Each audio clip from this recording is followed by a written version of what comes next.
Extreme life extension, rejuvenation, biohacking. There are many experts like Bryan, Dave Asprey, Peter Attia, and many others who offer advanced regimens and radical life extension tricks. Today, I want to talk to you about many options within everyone's reach that are easy, simple, and within your budget. You want to go beyond the basics? This video is for you. If you are interested in the basics, please see my video on basics of nutrition, which you can find in my channel. I will share today some of the easy options that can boost your health and well-being and help turn back hallmarks of biological aging based on my own experience that are not too complicated and easy to do for everyone. So I will talk about the following: caloric restriction and fasting, Senolytics, heat and cold, brain regeneration, methylation, mitochondria, and meditation.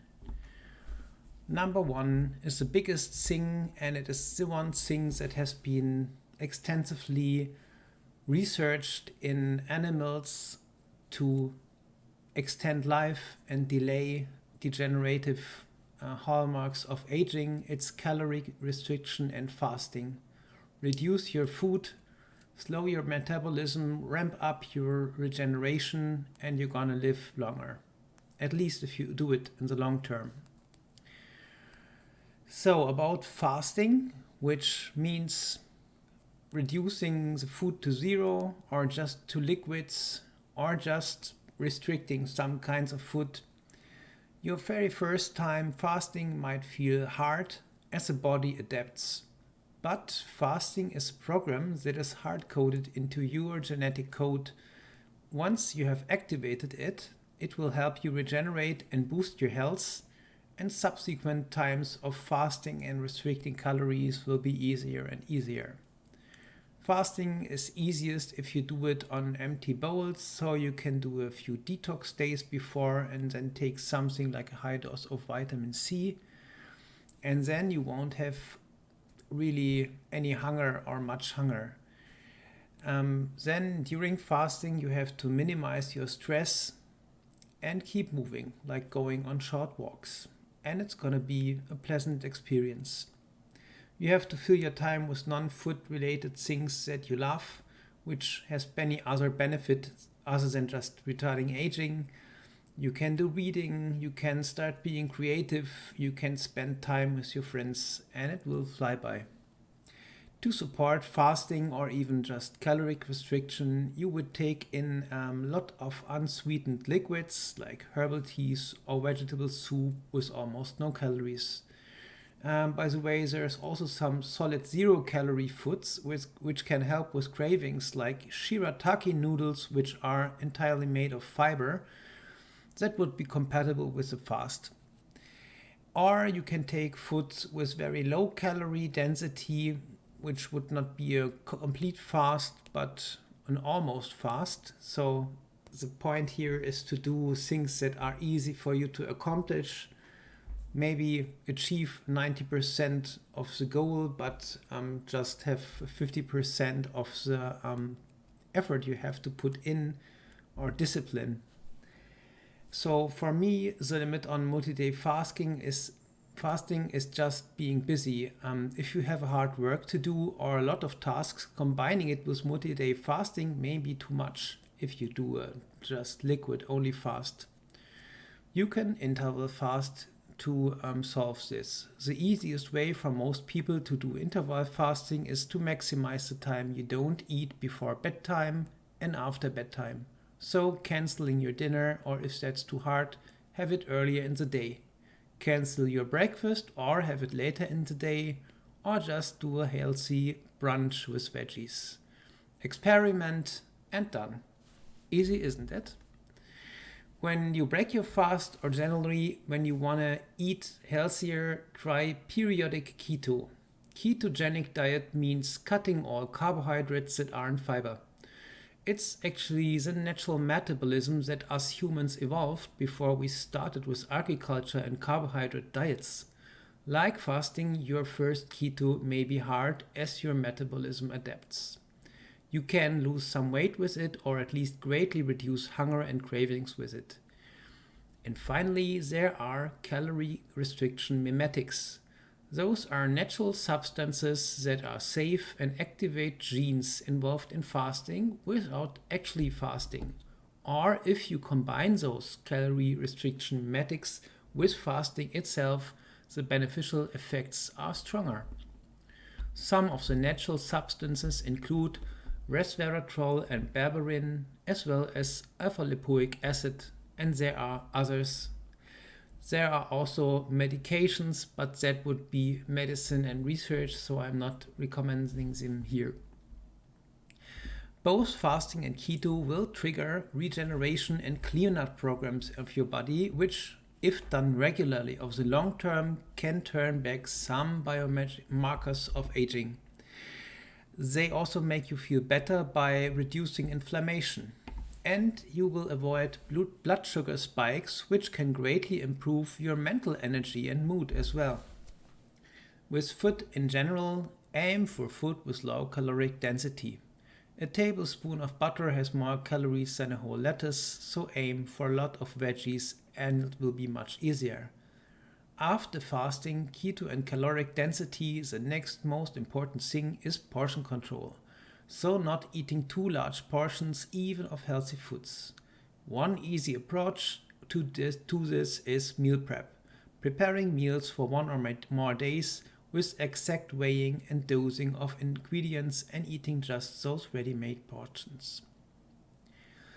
So we come to the major topic number 2, which is just short here because it's easy to do, the Senolytics. You can boost effects of fasting and keto with substances that cause your body to specifically activate its cleanup programs, and Senolytics will flush out aged cells. Cells age in a way randomly, and those cells in a tissue that have the most aging phenotypes accumulated will help the rest of the cells behave as healthy young cells again. Remove the oldest and the rest will act young again. That's the principle of Senolytics and it's a major research focus. And again, there are medications and therapies out there, but you can already do it with safe natural substances. And those are bioavailable forms of curcumin, fisetin from strawberries, quercetin from onions or broccoli, for example, or just green tea extract. And fasting will have some senolytic effects as well, so all of this stuff is synergetic. Now, major pillar number 3, which is kind of in biohacking territory, but it's easy to do at home. Extreme heat and extreme cold to trigger some beneficial processes in your body. To further boost the activation of rejuvenation and cleanups programs, we add extreme heat and extreme cold. Sounds awful or hard to do? No, you can get this in simple ways that can actually be quite pleasant. So the hardcore biohackers like to do regular ice baths. If that's your thing, by all means go for it. Of course, with extreme heat, cold and fasting, you need to check with your MD that your health and conditions you may have are compatible with it, just like you would get a doctor's checkup before starting a new sport. If your heart is okay, then ice baths are not a problem and will boost regeneration, weight management, mood and well-being. But you don't have to be extreme. If you manage to take a dip in like 35 degrees Fahrenheit cold water, you already get most of the benefits of an ice bath. Maybe hang in there for a little bit longer than you would in an ice bath, but you already get not all, but most of the benefits. Or just for extreme heat, go to your local sauna and you can combine heat and cold there. If you really don't like being cold and shivering, you can work with cold air. I like cryosaunas, which is a major hype right now, but actually efficient. You just stand in a very cold tank for 3 minutes. Your body's core temperature won't go down a lot, you won't shiver, you won't really feel cold, just your skin will cool down by a lot. It will be over quickly and you won't freeze, but reap a lot of health benefits in quick, short time. If you don't have time or money for a cryosauna and also hate ice baths and cold water, well, the easiest way is just to go out for a walk in winter when it's below freezing. Take off your jacket for some minutes, as long as you can stand it. And if you can, work up to walking for some minutes in a t-shirt in winter, and you get not all, but lots of the benefits that a cryosauna would give you. Very easy to do in front of your house. Money is zero. It's already a biohack. It's not as fancy, but it works. And my principle is reaping most of the benefits by doing just something much more simple than the fancy stuff, because you'll do that more often. And one more option is just to use the XXL ice packs that your local pharmacy might have. They are really big packs. You can use them for a couple minutes if you have them in the freezer or in the refrigerator. You can use them for as long as you want. And again, you won't cool down your whole body, so you start shivering, but the local effect is really good. So you can put it where you want fat metabolism to increase. But be careful with this one. If you use ice packs that are too cold for too long, you will have to avoid local frostbite. Don't overdo it. And with extreme heat, this is easier if you don't have time or money for regular sauna visits, which might be the gold standard. Similar effects are easy to achieve at home. You just take a very hot bath for up to 15 minutes, a little hotter than you would normally take your hot bath. You could do 100 degrees Fahrenheit or 40 degrees Celsius for as long as you can stand, but not much longer than the 15 minutes you would spend in a sauna. 100 degrees Fahrenheit hot water for that time will cause comparable heat stress as the 200 degrees Fahrenheit hot air in a sauna. So there you are. Make sure to cool down afterwards and get rest, just like you would do after a sauna.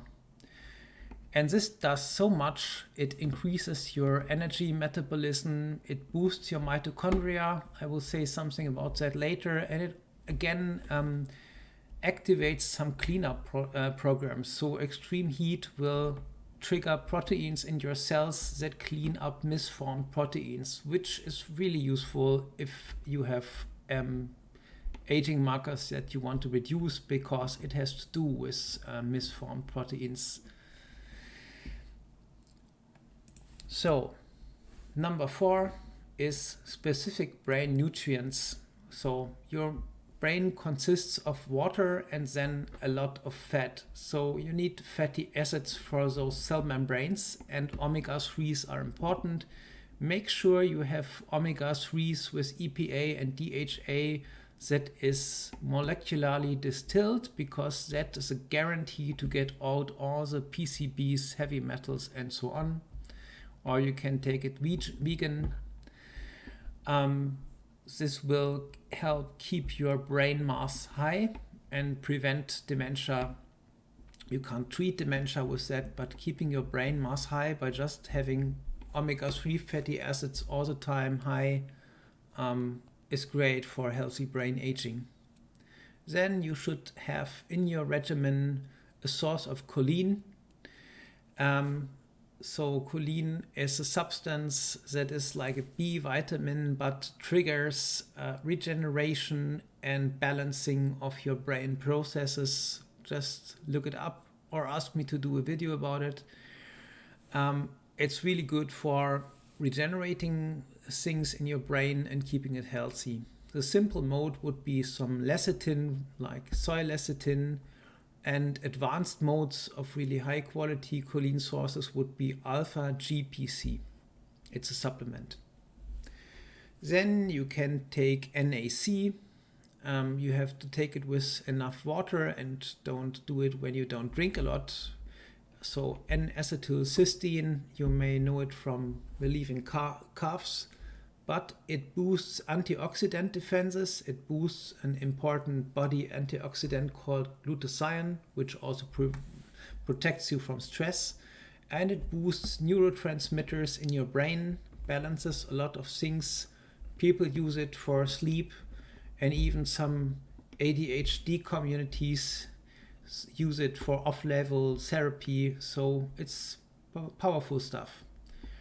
And then the most important brain nutrient is sleep hygiene. You want to track your sleep quality and you want to assure it. And I've said some things about having a good sleep in my basic video. Some of the things I just mentioned will trigger nerve growth factors. So there are like hormones and other growth factors, brain and nerve growth factors. There is GDNF and BDNF, where GDNF will more help grow and regenerate the support cells, and BDNF more the neurons. There are of course many other growth factors, but these are some that are triggered by supplements and healthy decisions. There is a mushroom called hericium or lion's mane, which can trigger a growth factor. Some people don't tolerate it, but most tolerate it. So don't overdo this supplement, but see if you maybe feel an improvement.